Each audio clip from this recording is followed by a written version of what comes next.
Friends, ಇವತ್ತು mother's day ಅಂತ ನಾನು ನಮ್ಮ ಅಕ್ಕ ಮನೆಯಲ್ಲೇ ಹೆಲ್ದಿಯಾಗಿರೋ ಮ್ಯಾಂಗೋ ರವಾ ಕೇಕ್ ಮಾಡ್ತಾಯಿದ್ದೀವಿ. ಸೊ ಫಸ್ಟಿಗೆ ನೀವು ಮಾವಿನ ಹಣ್ಣನ್ನ ತಗೋಬೇಕು, ಸ್ಲೈಸ್ ಆಗಿ ಕಟ್ ಮಾಡ್ಕೋಬೇಕು. ಅದಾದಮೇಲೆ ಮಾವಿನ ಹಣ್ಣನ್ನ ಜಾರಿಗೆ ಹಾಕ್ಕೋಬೇಕು, ಸಕ್ಕರೆ ಹಾಕೋಬೇಕು,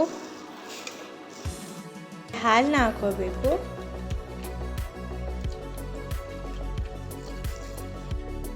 ಹಾಕೊಂಡು ಸೊ ಇವಾಗ ಬ್ಲೆಂಡ್ ಮಾಡೋಕ್ಕೆ ಶುರು ಮಾಡಿ.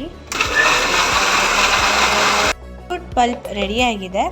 ಸೊ ಇದಕ್ಕೆ ನೀವು 3 ಕಪ್ ಆಗುವಷ್ಟು ರವೆನ ಆ್ಯಡ್ ಮಾಡ್ಕೋಬೇಕು.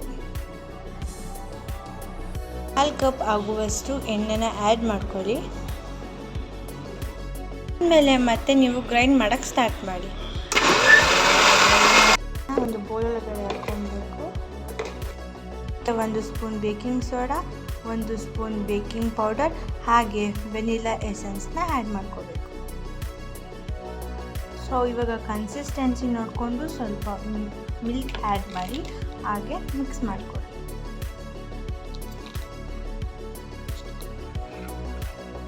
ಸೊ ಫುಲ್ಲು ಮಿಕ್ಸ್ ಆಗಿದೆ. ಆ್ಯಂಡ್ ಆದಮೇಲೆ 20 ಮಿನಿಟ್ಸ್ ನೆನೆಯಬೇಕು. ಅದಕ್ಕೆ ಬಟರ್ ಪೇಪರ್ ಹಾಕಿ ಮತ್ತೆ ಗ್ರೀಸ್ ಮಾಡಿ.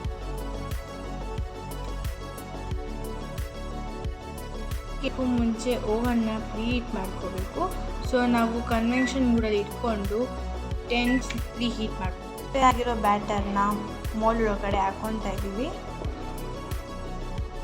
ಟಾಪಿಂಗ್ಸ್ಗೆ ಸ್ವಲ್ಪ ಡ್ರೈ ಫ್ರೂಟ್ಸ್ ಆ್ಯಡ್ ಮಾಡ್ಕೊಳ್ಳಿ. ಓವನ್ ಪ್ರೀಹೀಟ್ ಆಗಿದೆ. ಸೊ ಇವಾಗ ಮೌಲ್ಡ್ನ ಒಳಗಡೆ ಇಡೋಣ. ಸೊ 35 ಮಿನಿಟ್ಸ್ ಇದನ್ನು ಬೇಕ್ ಮಾಡ್ಕೊಳ್ಳಿ.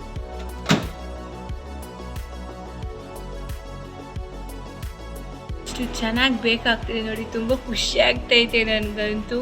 ಸೊ ಎಕ್ಸೈಟ್ಮೆಂಟಲ್ಲಿದ್ದೀನಿ, ತಿನ್ನೋಕ್ಕೆ ಬಾಯಲ್ಲಿ ನೀರೆಲ್ಲ ಬರ್ತಾಯಿದೆ. ಕೇಕ್ ರೆಡಿಯಾಗಿದೆ. ಸೊ ಲುಕ್ಕಿಗೋಸ್ಕರ ಸ್ವಲ್ಪ ಕ್ರೀಮ್ ಹಾಗೂ ಡ್ರೈ ಫ್ರೂಟ್ಸ್ನ ಆ್ಯಡ್ ಮಾಡ್ಕೊಂಡಿದ್ದೀವಿ. ಸೊ ಇದು ಬಂದು final look. The cake taste was amazing.